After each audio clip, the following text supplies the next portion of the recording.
Hello everyone, నేను మీ Vinod, property advisor. Welcome to real estate series part 4.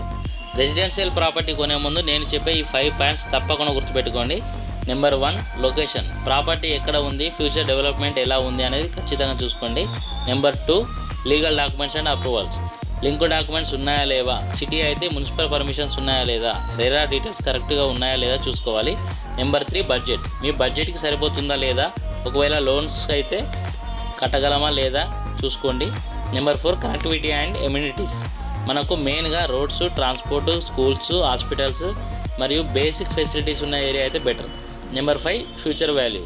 ఫ్యూచర్లో మీ ప్రాపర్టీకి డిమాండ్ మరియు వాల్యూ పెరిగే అవకాశం ఉందా లేదా చూసుకోండి. ప్రాపర్టీ కొనడం కంటే నా సజెషన్ ఏంటంటే కరెక్ట్ ప్రాపర్టీని చూస్ చేసుకోవడం చాలా ఇంపార్టెంట్. ఇలాంటి రియల్ ఎస్టేట్ ఇన్ఫర్మేషన్ కోసం ఫాలో చేసి పెట్టుకోండి. నేను మీ వినోద్. Thanks for watching.